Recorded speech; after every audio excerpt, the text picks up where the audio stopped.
This is a presentation of the Pro Football Hall of Fame. If you want your child to live longer, healthier life of quality, of character, and excellence, then you should have them play football.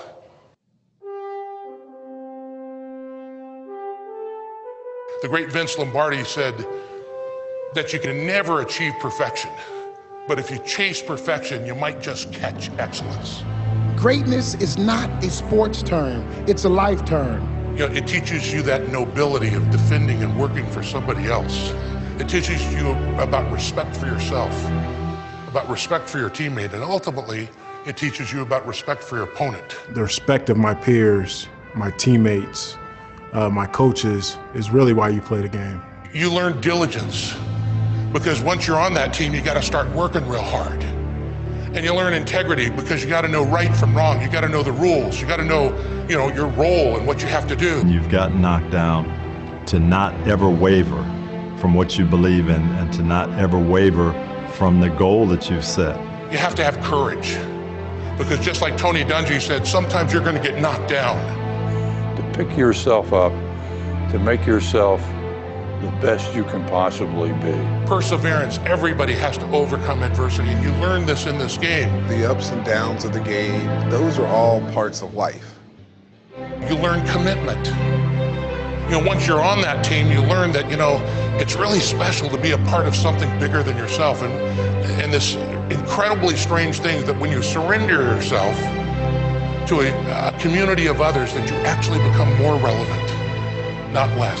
I've learned as much from tough losses as I have from great wins. In fact, you appreciate the great wins a lot more because of the tough losses.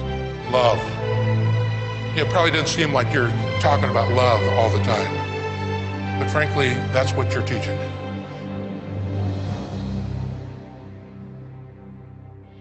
What is your role?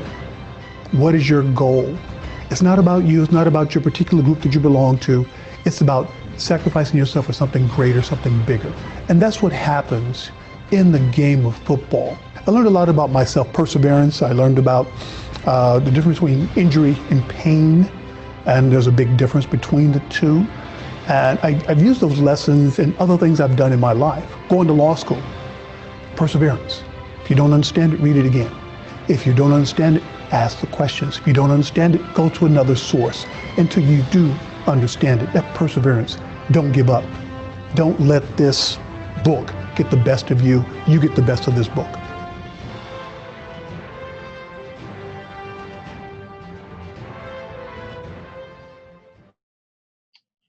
All right, and with that, I would like to welcome everyone to Canton, Ohio, home of the Pro Football Hall of Fame, for our latest installment of the Heart of a Hall of Famer series. Today, featuring, if you haven't guessed it by now, one of our Gold Jackets here, Mr. Kellen Winslow. My name is Mike, and I'll be moderating today's session. As you saw there in the video, the mission statement of the Pro Football Hall of Fame is to honor the heroes of the game, preserve its history, promote its values, and to celebrate excellence everywhere.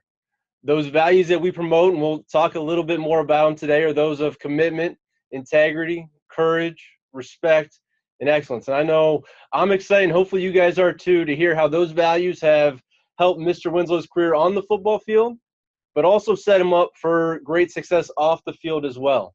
And before I turn it over to him for any opening remarks he'll have to share, I do want to thank a few people. I need to thank our folks at Extreme Networks for all they do for us here at the Hall of Fame and for schools across the country. I need to thank our teachers and administrators for opening your classrooms up and embracing the ideal that this message is important to our youth. And lastly, I need to thank our kids. You guys get to ask the questions today. You guys get to drive the program. So I'm really excited to hear what questions you've come up with from Mr. Winslow and see what lessons he has to share with us. I do want to close with something that Mr. Winslow said in his enshrinement speech here in 1995.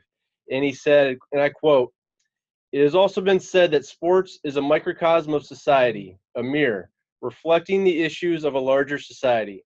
If so, maybe the progress made in sports can serve as a model for society," end quote. And hopefully today, as we talk about those lessons learned in sport, we can learn also how those lessons apply to setting us up for success off the field in our everyday lives. So with that, I'm going to unmute everyone's microphone, and we can give a warm round of applause to one of the great players and one of the great men of the game, Gold Jacket, Pro Football Hall of Famer, Mr. Kellen Winslow.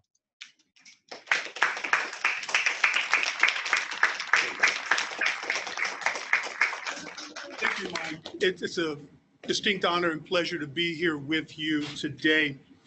I am a big fan of higher education. I'm a big fan of learning. Life is an ongoing learning experience. You never reach your goal from a learning perspective. You spend your entire life trying to find ways that you can become better, that you can help others around you become better, and that you can create a better world. That's life. That's what you do every day of your life, whether you realize it or not. And along that journey, you get a chance to meet people. And those people help you shape who you really are and who you become. And you learn from those people and you take things from those people. I listened to one of those people in my life when I was a junior in high school. And that person happened to be the head football coach for the East St. Louis Senior High School Flyers. And that football coach said to me, at the time I was not playing football, he came to my geometry class and he said, "Ms. Pescar, I want to talk to Mr. Winslow." And Ms. Pescar said to me, "Mr. Winslow, Coach Perry would like to see you in the hallway." Now, mind you, I was just one of 3,000 kids at a high school who happened to go to that high school. I had gone through my sophomore and junior year pretty much uneventfully, just going to class and working after school. And then one day, this man, my gym teacher, the high school football coach, came into my geometry class, pulled me into the hallway and said, "You've been in my gym class for 2 years. You do things in my gym class I've been trying to teach other kids to do for years, and you do it instinctively." He said, "Son, you belong on the football field." My world changed that day, whether I realized it or not. That interaction.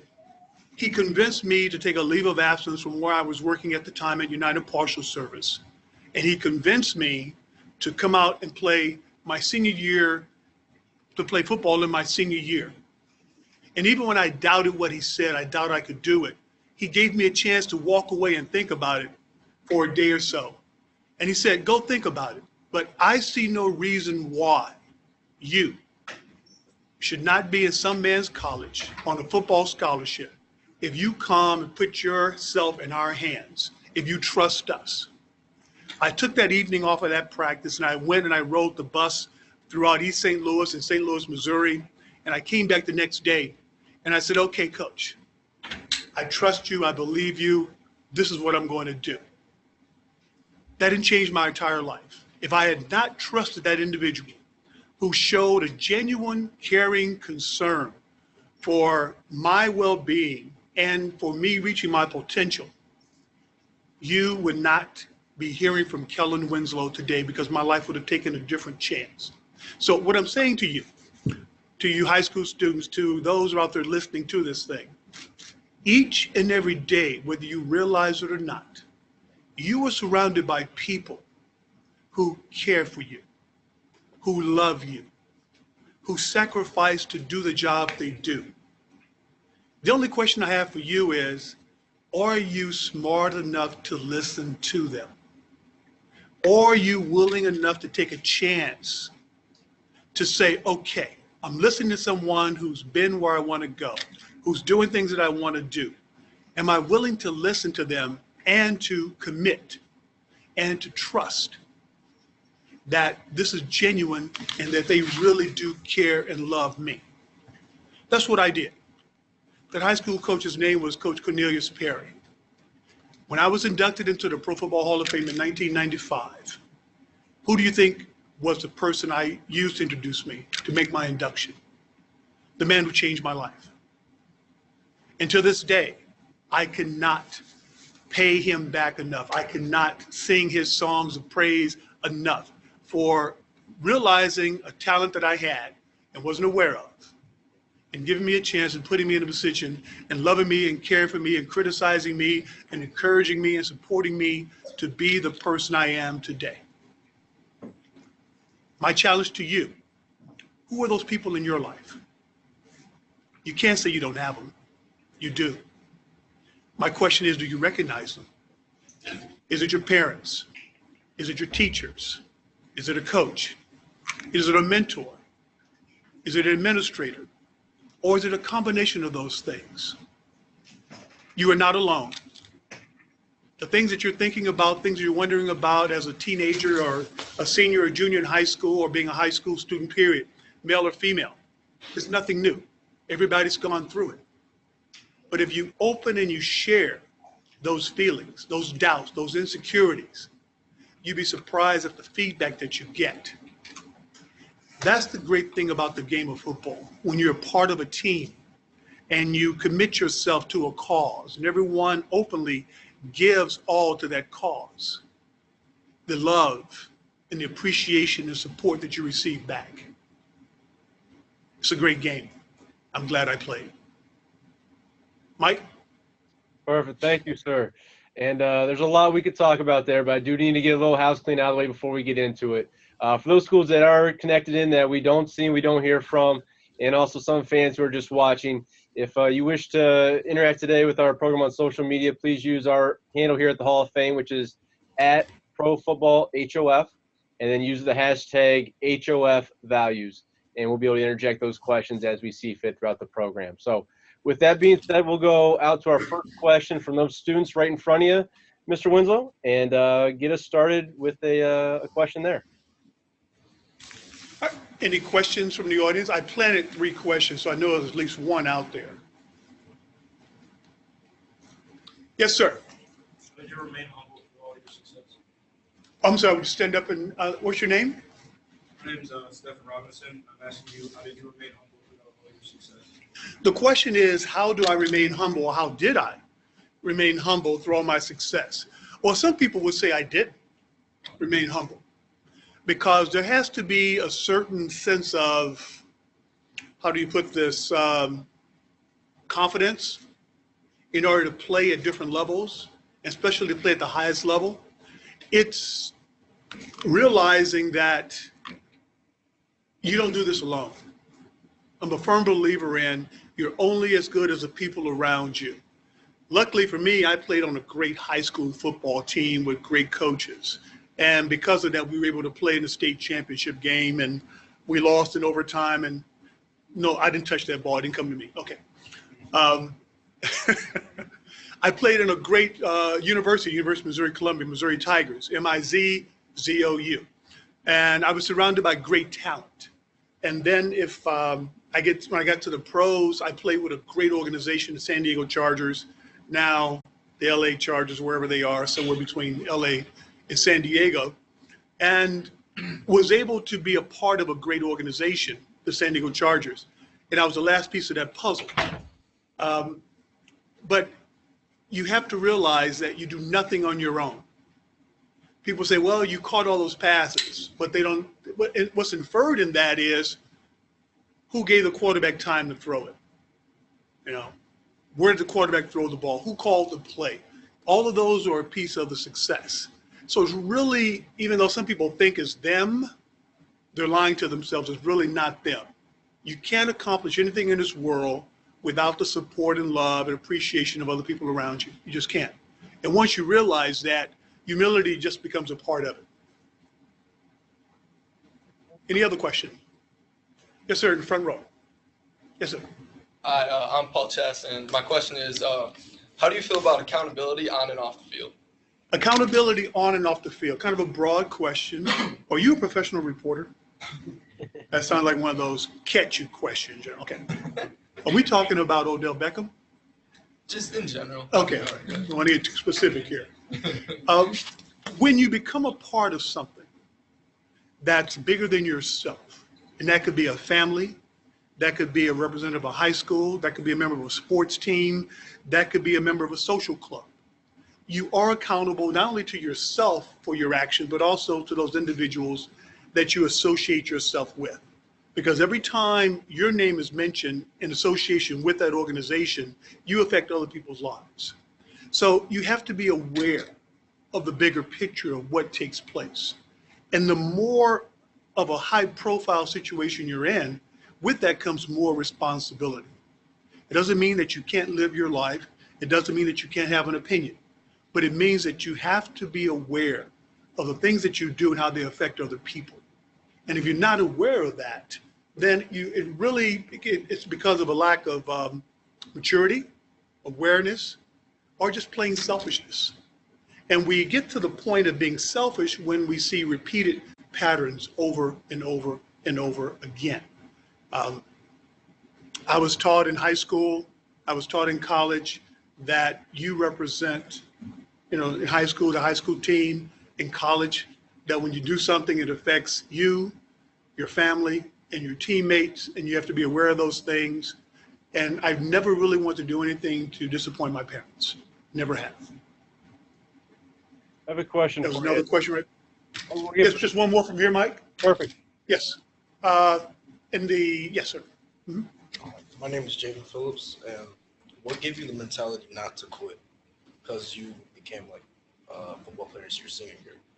Well, the question is, what gave me the mentality not to quit? Is that a fair way to paraphrase that question? I've thought about quitting many times. My first day of, imagine this, you go from, working a part-time job and then to two-a-days. And everybody in this room who played football can relate to two-a-days. It didn't make any sense to me. I'm going, why are we out here twice a day? It's hot. I grew up in the Midwest. No, it's very hot. It's very humid. I got this equipment on. At the time, we didn't do water breaks. You guys do water breaks? Bunch of weaklings. Just a bunch of, they restricted water. They gave us salt pills. It was a terrible experience. And then we didn't shower in between practice. And we came back and practiced that afternoon. To me, that didn't make any sense. So when I went out as a sophomore, I actually quit the game after a couple of days of two-a-day practices. I didn't think it was going to go anywhere for me. So when Coach Perry came and talked to me about coming out again, I'm wondering, how am I going to survive two-a-days? But I learned a whole lot about myself. You learn the physical toughness of the game. You learn the mental and the spiritual aspect of it also. Because when you're playing at your best, when you're performing at the highest level, no matter what level you're playing at, you are performing well physically, mentally, and spiritually. However you define that spirituality, you have to be focused there. When I was living right, doing the things I was supposed to do, and doing the things I was supposed to do on and off the field, and things in my life were going well, I could see the laces on the football coming towards me because my mind was clear and the focus was there. You hear baseball players talking about seeing the baseball, seeing the seams of the ball as it turns over because things slow down for them. That's because they're in that zone. And you can't be in the zone unless you have that mental toughness, that spiritual toughness, and that physical toughness where you're almost at calm and peace. And it puts you at a level where it's even hard to explain to other people who've never been there. But when you're surrounded with people who have been there, they all go, oh yeah, I can relate to that. I can. So staying tough mentally is realizing that more about yourself, you can learn a whole lot about yourself through competition. And the strongest swords are forged by stress. So when you find yourself in those situations and you think that you want to quit, just take a moment, take a deep breath, calm yourself, and push on. And you'll be surprised what you learn about yourself, just what you're capable of. And that's in anything, academically, socially, professionally, personally. Just take a moment, regroup, and push on. Part of that, to follow up on kind of what we're talking about there's a quote that's on your bio page here on our Hall of Fame website. It's in all bolds at the top, and it says, quote, "When I'm at my absolute best, I feel relaxed, I'm laughing, having a good time. I feel smooth, loose, and confident. It doesn't matter who is defending me. If it's one guy, he's at a disadvantage. If it's 2, they're at a disadvantage. When I'm on, it's a long day for the defense. And when you speak about that calm and just kind of going back and just kind of playing, I think part of that calmness comes from the amount of preparation you would put in before that moment. And can you speak a little bit to that preparation, sometimes that unique preparation that allows you to just go out and feel confident and let it fly? Well, Mike, a good part of that preparation comes from how you prepare yourself and how your teammates are preparing yourself. And this goes right back to being, you're only as good as the people around you. Because in order for you to feel that way, they also have to feel that way. One thing that we used to do, and some people might think this was, arrogant or cocky or whatever, but before every drive we had, when we get in the huddle, of course, there's a television timeout between change of possession. We get in the huddle, we look at the situation, and the quarterback or either one of the offensive linemen would say, okay, we're on the our 20-yard line, 80 yards to go. We look around the huddle each other and go, 7 plays?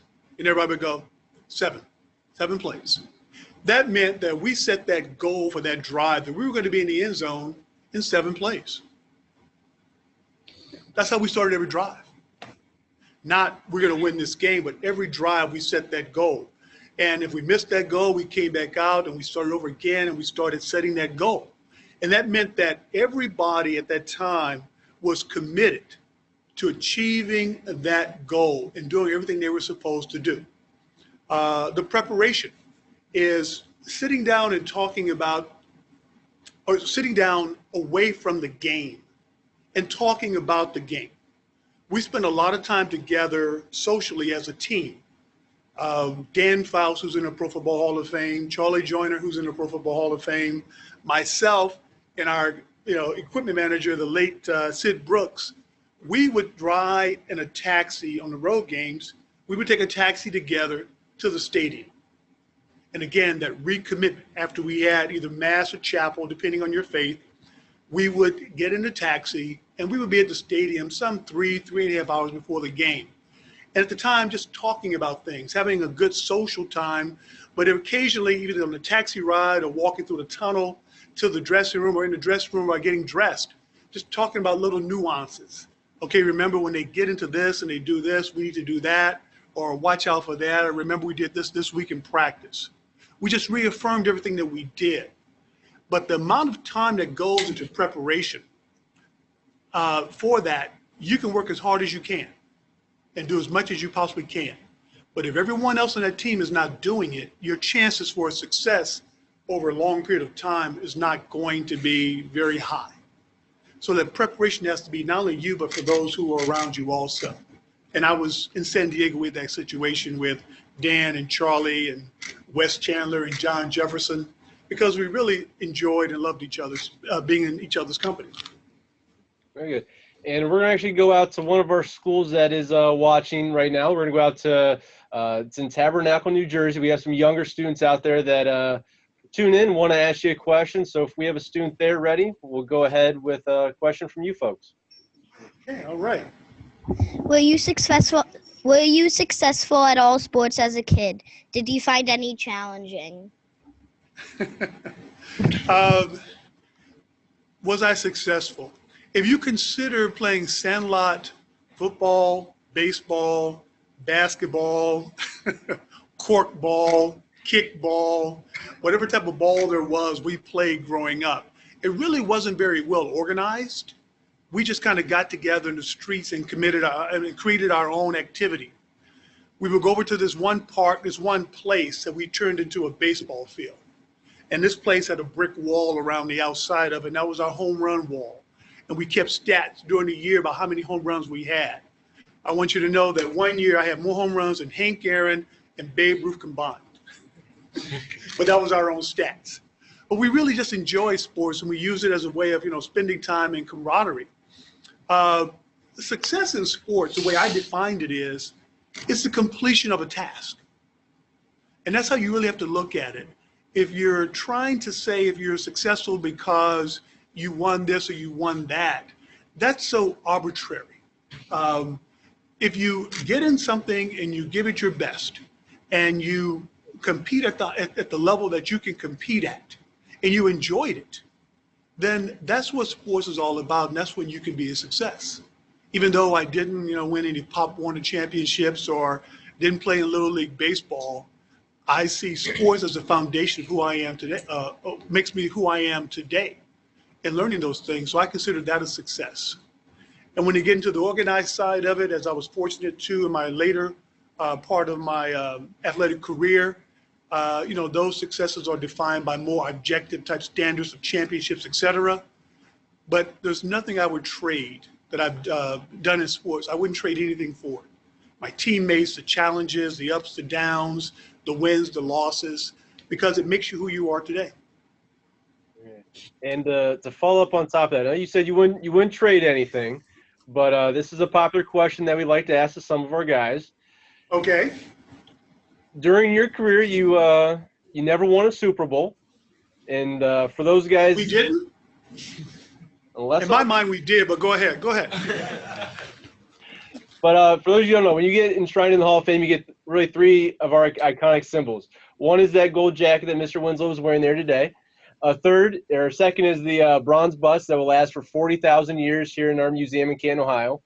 And the third is a ring designed by K Jewelers, which the latest ones, I'm not sure if you've got your new one yet or not, sir, but they are pretty nice. So they are very nice. The question is, would you rather have that Hall of Fame ring or that Super Bowl ring? Super Bowl ring.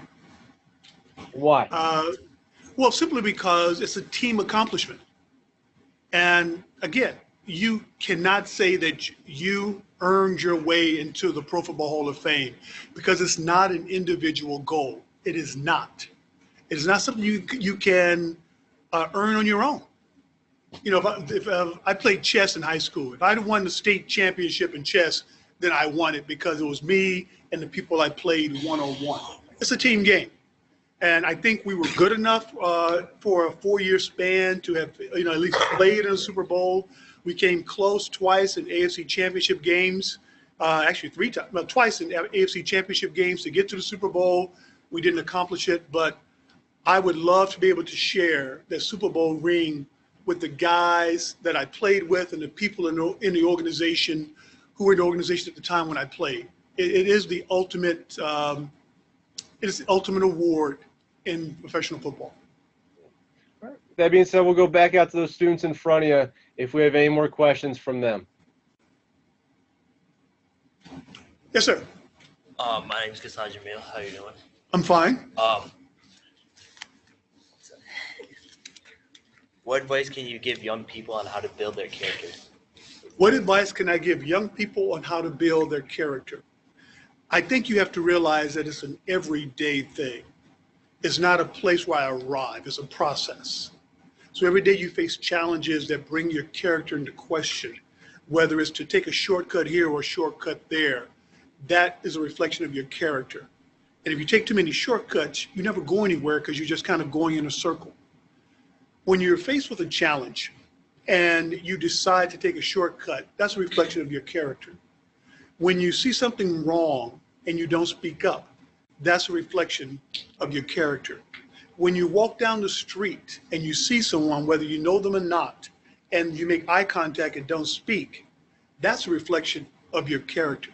It's an ongoing, everyday process that people go through, and many times they don't realize that they're going through it. To show respect to elders, to show respect to your teachers, to your coaches, is a reflection of your character. And if you don't like the way it's going in your life, your character, the things that you feel that you're not doing well, the great thing about it is that you have a chance to change it and to say, this is the type of person I want to be. A lot of people think that their conditions that they were born into or the conditions that they've experienced in their life dictates their outcome. It doesn't. Those are strong character who have an idea of who they are and what they want to be. They find a path that puts them into a level of some type of success. So that's how you define your character every day. You just don't say, I'm here. But once you get to where you think you want to be, you still have to reaffirm it every day. Yes, sir. My name is Sean Adore, and my question is, how do you feel leadership roles on the football field and in the business world are similar? The question is, how do I feel leadership roles on the football field and in business are very similar? They're the same thing.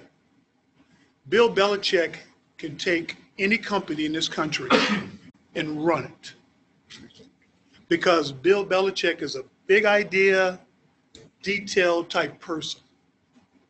He has the ability to motivate people.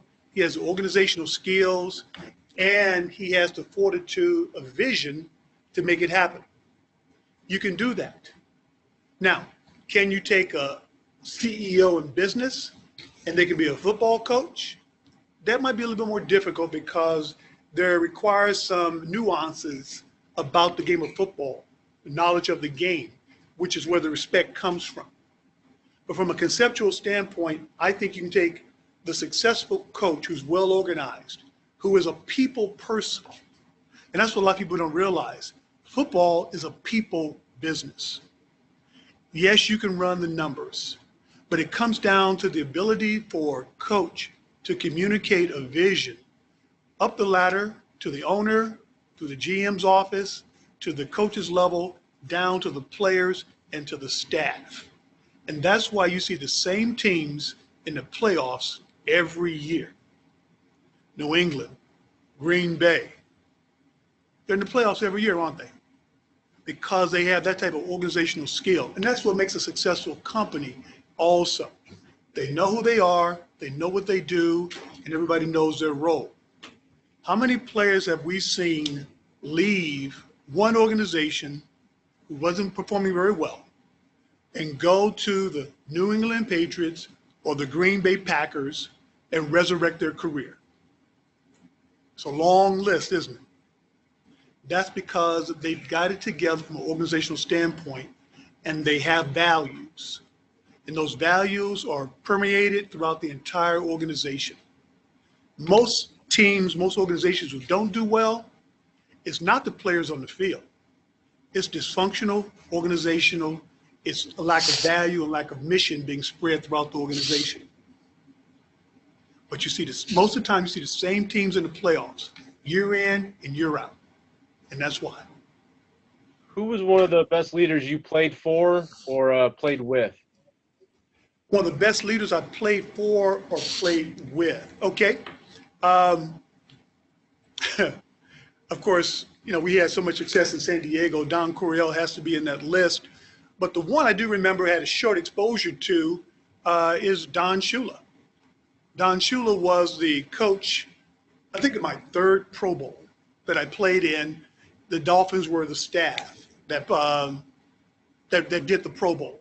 I think if you lose the AFC semifinals, if you lose the semifinals and the playoffs, that staff becomes the staff that coaches the playoffs. Excuse me, the Pro Bowl. In this case, it was Coach Shula and his staff. I just enjoyed that week with them, understanding how they did things.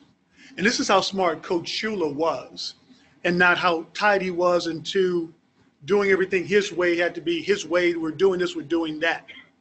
There were 8 of us from the San Diego Chargers who played in the Pro Bowl that year. 6 of those were on offense. So Coach Shula said, okay, here's what we're going to do. Since we've got the Chargers quarterback, tight end, wide receivers, both wide receivers, running back and offensive lineman, we're going to run the Chargers playbook. So you guys teach the other guys your playbook. And then the offensive linemen will do their thing. That was our playbook for the week. So we spent time talking to our teammates about what you do, how you do this. Defensively, they ran the Dolphins defense. So at most Pro Bowls, the team whose the coaching staff is, they bring a reduced version of their offense and say, learn it this week. But he said, why would I do that? I've got the majority of the starting offense of San Diego Chargers. Run your offense. It was a brilliant stroke. It was brilliant. We won that game, by the way. It was brilliant. And so the fact that he did that and had the vision and the innovation to do that. And he was such a great leader and great motivator, and people had so much respect for him. I was talking about Don Shula. And speaking of Yes, Don sir. Shula, You have I'm sorry, go ahead, Mike. we were talking about Don Shula, and can't get through this program without talking about that Dolphins game where Lily had to be carried off the field after, I think it was 13 catches, 166 yards, blocked field goal. A number of these where you were suffering dehydration, and we had the photo. That's why I'm drinking now. Smart man. There's the photo behind me of you getting carried off the field after that pure exhaustion. And you talked a little bit earlier about not quitting. What is it about moments like this that you find on the football field that you also find off the field, that you just kind of pull back on something there in the back of your brain or in the bottom of your heart that just tells you to just don't stop and just keep going? Oh, boy. That game was January 2nd, 1982. I think we kicked it off like 3:30. I don't remember much about it. The wind was blowing from this direction, whatever.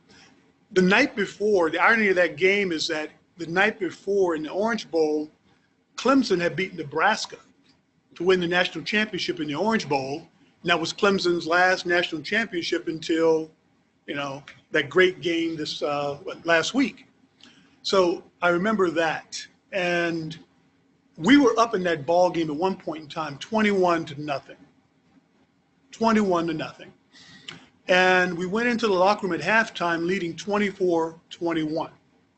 But in the second quarter of that ball game, Charlie Joyner, who's also in the Pro Football Hall of Fame, number 18 on our team, was sitting on the bench by himself, his helmet down on the ground between his legs. We were up 21-0. Our team was celebrating. I think Wes Chandler had just returned a punt, returned for a touchdown. And Charlie sitting there with his head down, I thought Charlie was hurt. And I went over to Charlie and said, "What's wrong, CJ?" And these were his words. Not verbatim, but I'm paraphrasing. He said, "You do not do this to a Don Shula team at home." He said on the next drive, he's going to pull Woodley, who was the rookie quarterback from LSU, who just had a great year, and he's going to put in Don Strock, the veteran quarterback. They're going to start throwing this ball, and we're going to be here all day, quote, unquote. The prophet Charlie Joyner. I got mad. It might have been Charlie's intention to get me upset because I was not going to be a part of a team that was up 21-0, ended up losing the ball game. And I thought about that the entire game because during that time, we think about the great victories, we think about the great collapses in sports history. And those things follow you around for a long time. Was it Houston that was up on Buffalo, big in a playoff game, and Buffalo came back and won? That hangs around Houston's neck. You think about other great comebacks where the other team was up big, and that hangs around the team that allowed the other team to come back. I was not going to be a part of a team that was up 21-0 and let somebody come back and beat us. I was going to do everything that I could to make sure that that didn't happen because we had this so-called unfair reputation of being, the fly-by-night boys from Southern California who are kind of soft. They can't play when it's hot. They can't play when it's cold because if you come to San Diego, every day 68 degrees, 70 degrees. And there were some sportscasters who were brought into that. Well, San Diego, they can throw the ball a lot. They can get a lot of yards. They can score points, but they can't stop anybody. They were questioning our mental and physical toughness. That wasn't going to happen if I had anything to do with it. So every time I went down, I got up. Every time they knocked the crap out of me, I got up and tried to knock the crap out of somebody else. Every time I went out with injuries, with cramps, I tried to get back on that field because that was not going to be a part of a team that I was a part of. That was not going to be the history of it. Very good. Yes, sir. We have one here, Mike. Thank you. My name is George Georges. Did you ever take on a leadership role as a youth? And if so, what was it? The question is, did I ever take on a leadership role as a youth? And if so, what was it? When you look back on your life, you realize that there are some roles of leadership that you just kind of naturally fall into. Something as simple as organizing the pickup football game, organizing the baseball game, organizing a little basketball tournament or some little unofficial track meets that we had. Those are roles of leadership. When I was in high school and my high school coach tried to convince me to come out for football, he mentioned to me that I do things in his gym class that I may not be aware of. And one of those things he mentioned was how we're playing flag football, how you take that leadership role in organizing the defenses and setting up stunts and we're going to do this, we're going to do that. I wasn't aware of those things. So throughout our lives, we play different roles of leadership. In different organizations, when I was in college, there were roles of leadership. But sometimes they go unnoticed or we're unaware of them. But I was doing it from a very young age. Yes, I'm sorry, we have one mic? Or? We'll go one more there, and then we're going to go back out to that school from New Jersey after that. Okay, right next to you. Yes. As a child, what events in your life do you believe helped shape you into the man you are today? As a child, what events in my life helped shape me to be the man I am today?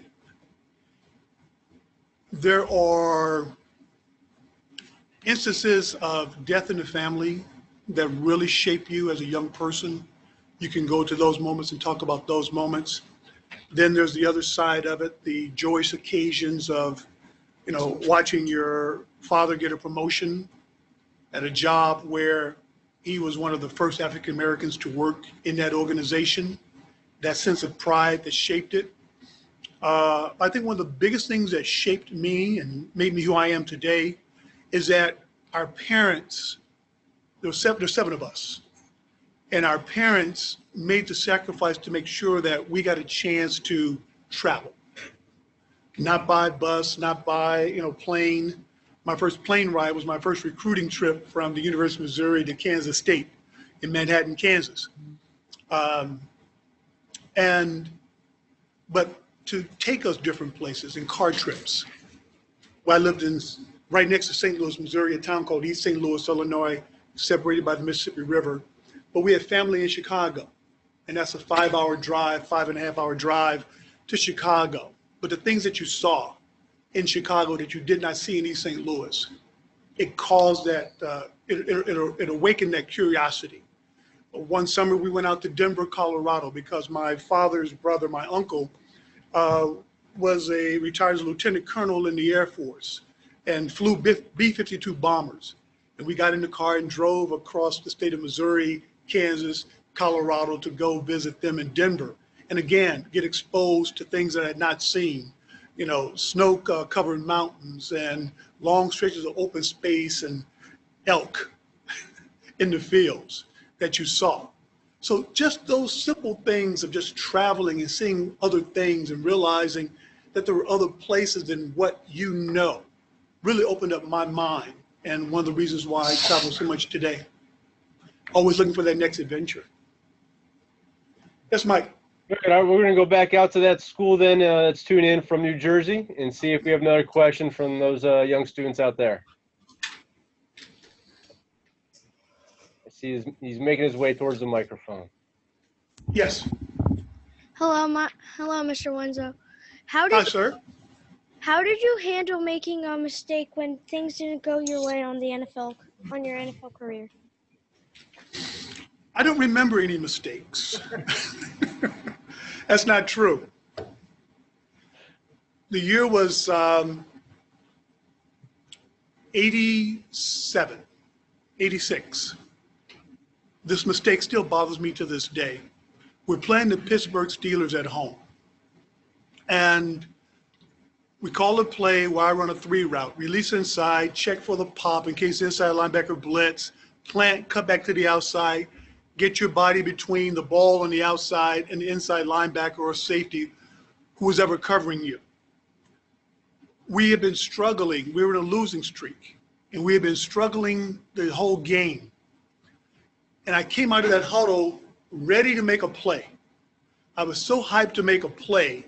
I got to the line of scrimmage. I was so determined to run the best 3 route I'd ever run in my life. And I got out of that calm mode right here and kind of got up at this level here. And that's what I made the mistake. Because my first assignment is to come off the ball on the inside and check for the pop if the quarterback gives you the ball because the inside linebacker blitzed. I waited an instant too long to check for the pop because I was so focused on running that 3 route that when I looked back for the quarterback on my third step to check for the pop, he was pulling the ball down versus letting the ball go. I still remember that to this day. It bothered me. I couldn't sleep after the game. I couldn't sleep that night. I was the first one, the very first one in the facility the next day because I wanted to see on film if it looked as bad as it felt. And I remember the coach, Al Saunders, they were in the meeting room watching the film. And I knocked on the door and he said, "You're okay?" I said, "No." "Did I?" He said, "Yeah." And I walked away because he knew what I was talking about. Something that was so instinctive, that was something so natural that we had practiced over 1,000,000 times, mentally and physically. And I let my teammates down because I got out of my cool, calm place doing my job. It still bothers me to this day. So the lesson there is I didn't deal with it well. It still bothers me to this day, but it's also a lesson where it reminds me to stay where I'm supposed to stay from that physical and mental standpoint. Right here in the middle is where I perform best. Not when I'm low, not when I'm too high. You guys remember Tiger Woods? Tiger Woods, good, great golfer. Tiger Woods in the Masters had hit on a par 3, hit the ball into the bunker. He won this Masters, was it 17th hole? 16th hole, par 3. And then he chips it out of the bunker. And we all remember that moment when that ball rolls up here to the front, then rolls down the hillside. It stops this far from the hole to show you the Nike logo, and then it falls in the hole. And Tiger Woods was celebrating, et cetera, et cetera, et cetera, et cetera. You know what he did on the next hole? He bogeyed. Because I knew he was going to bogey the next hole, or worse, because he did what most people do in that situation. He got out of being Tiger right here, where that intensity was controlled right in here. And for a moment, it got up here. And then he just overcompensated for the next hole. And he bogeyed. I think that round went into a playoff because of that bogey. But you can see it happens all the time. So when you're out on the field and you're playing, or you're at home and you're dealing with something, you're in the classroom and you're dealing with something, it's when you get out of who you are where you make those mistakes. We see it all the time on the football field where the kid scores a touchdown, the kid, because I'm older, it could be 29, he's still a kid. They score a touchdown, they celebrate, and they take off their helmet, and they run around. What happens? Here comes the flag. Now, you can't blame the kid for being excited, but for that moment, they forgot what they were there for. They forgot where their job was. They forgot that the task wasn't over. And usually it ends up costing your team. You see it in high school, you see it in college, you see it on the pro level, and it's the same thing over and over again. The key is to recognize it. So I don't deal with my mistakes very well. Yeah, we'll go out. Let's do one more question from those students out in New Jersey, and then we'll have a few minutes here that we'll wrap things up. So if we have another student ready there, go ahead. Growing up, were you always respectful? Oh, was I always respectful? Yes. Well, there's a couple of officials in the pro game who might think differently. We had conversations all the time. The one thing that I was taught by my parents, my mother and my father, was that you are going to respect those individuals who deserve that respect. Those are your elders, whether you agree with them or not. Those was your minister at church, your teachers, the people who had responsibility for you at that time. And not respecting those individuals came with a price. But That is something that I still to this day remember that was not tolerated in our household, that lack of respect. You can talk, you can have an opinion, but you can't take it past certain things.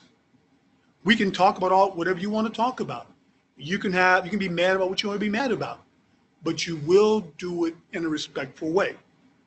One thing I found out with a lot of young people is they become frustrated, even older people, they become frustrated because they haven't found a way to articulate their frustration. So it's not that they're disrespectful, it's just that they don't have the tools to find the words to express themselves. So when you see people being disrespectful sometimes, and one of the clearest ways to understand that is the use of profanity and vulgarity. What you're saying when you use those type of words is that I don't have the words to express myself in a respectful way. And we can work on that. You can improve that. So when you hear somebody who can just quote every bad word there is, who can add every word with it, who can tie combinations together of 3 or 4 words at the same time, what you're telling me is that you don't have the vocabulary to express yourself, but you can find a way to do that. You can be respectful and disagreeing with people. But when you go to profanity, you just told me about your education level and your lack of vocabulary. That's what you've told me. So I want you guys to think about that when you're talking to other people. If you find yourself going to those type of words, then there's a lot of work that you can do. And one way to remedy that, because I never like to talk about a problem without giving a solution, is go to dictionary.com every day. You can get the app. They will send you a word of the day. You can even play it on your app and they will show you how to pronounce that word. They'll give you the origin of the word. They'll give you whether it's Latin, whether it's English, whether it's Greek, whatever it is, whether it's French, and they'll use it in a sentence for you. If you do that every day, you'll be surprised how you begin to understand conceptually how words are put together. You can begin to understand the origins of those words. You will improve your vocabulary, and trust me, you will improve your SAT and ACT scores. And you will also have the skills to express yourself in a respectful way. Dictionary.com. We have a couple minutes in for maybe 1 or 2 more questions from those students in front of you, Mr. Winslow. Yes. I'm Javen Phillips. What does faith, family, heart, and all in mean to you? One more time. What does? Faith, family, heart, all in. Faith, family, and heart all in. What does it mean to me? You have to give it all. If you're committed to it, you have to give it all. You can't give me a piece of this and a piece of that every other day. We're not going to succeed that way. If you're all in, you're all in. Your commitment is total. You can't say, well, on Friday night, or if I have a game Friday night, or you guys play Friday or Saturday? Friday nights? So you can't have a game Friday night and you're committed. And Thursday night, you're not doing what you're supposed to do. You're not committed. You can't have that. You can't have a game on Friday night and you have an assignment on Wednesday and you don't start that assignment until Wednesday morning. You're not committed. You can't get it done. So that's what it means. It's very clear. It's very straightforward. All in means all in. Mind, body, and soul. Question in the back there? Yes, sir.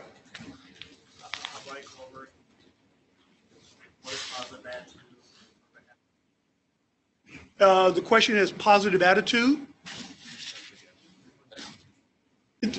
Positive attitude, and what was the second part of that? Perfect effort. Oh, perfect effort.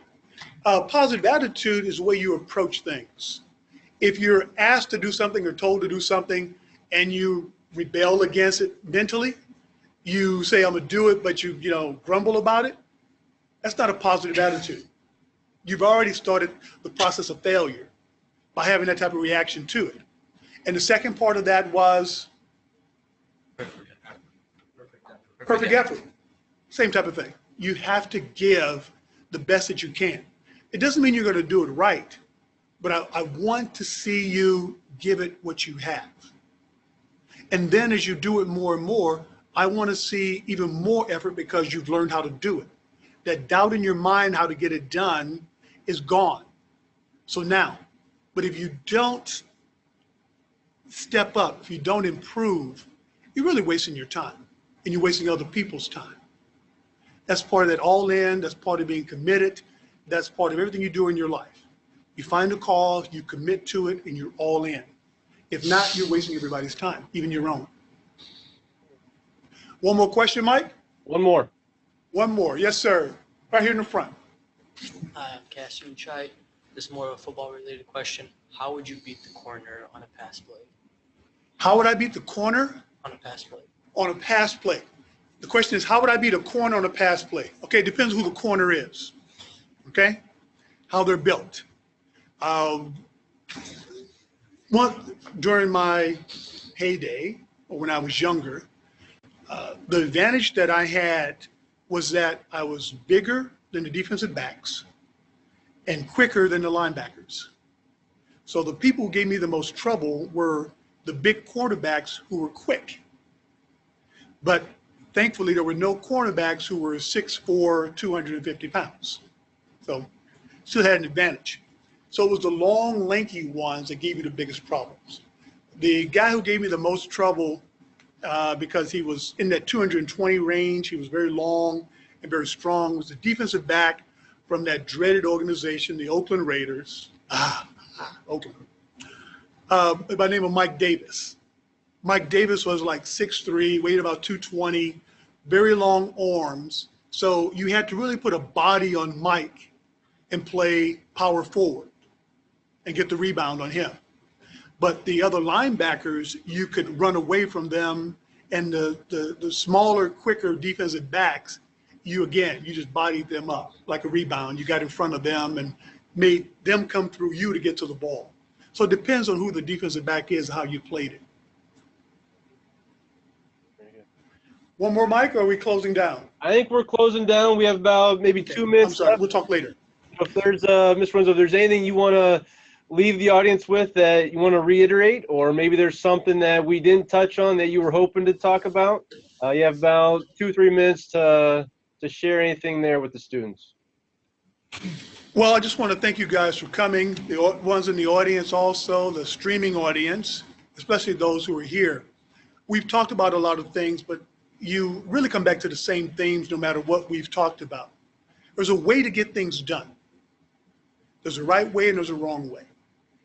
Conceptually, you have to learn the right way to do things. And they're consistent in everything that you do, no matter what you're doing. You have to commit yourself to that goal, and you have to be all in when you do it. It doesn't matter what you're doing. If it's academically, if it's athletically, if it's professionally, or it's personal. You have to be all in. And getting good at something requires you to understand what it takes to be very good at it. And that means learning your craft. I'm a chess player. I didn't realize, I did not become a good football player until I realized that football was nothing but chess. I was my sophomore year in college at the University of Missouri, sitting in a meeting, and the coach drew an L on the board, and I almost fell out of my chair. And he said, "Are you okay?" I said, "Why didn't somebody tell me?" I'm the knight. If you told me that long time ago and you relate that concept together, I get this whole thing. I know what you do, I know what you do, I know what you do, I know what I do, and better yet, I know why I do it. Because I understand the chessboard. I'm the knight. As a tight end, I'm the knight. The game of football made a whole lot of sense to me, and then from there, I was free to be in that relaxed mode to perform physically. So that was the key for me. What's the key for you? How do you learn? Are you a memorizer? Are you a visual learner? Are you a conceptual learner? But you have to continue to do that. And one last thought. If you're not reading every day, if you're not finding a way to improve your vocabulary, you're falling behind. Very good. And with that, sir, we'd like to thank you here from the Hall of Fame for everything you do for us.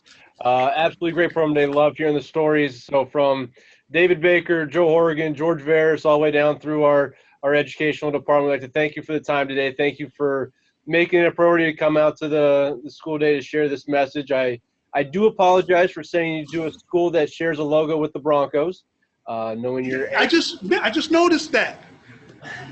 We have to do something about that. They told me it's a stallion, not a Bronco. So okay, that's okay. Fair enough. But we thank you, sir, and we thank all of our students tuning in. We'll give you one last round of applause as we say thank you to Coach Jack and Kellen Winslow. Perfect. And that for all those tuning in, that will conclude our program today. Look forward to you to be a part of one of our next Heart of a Hall of Famers, and have a great rest of your Wednesday. Thank you. My mother just called.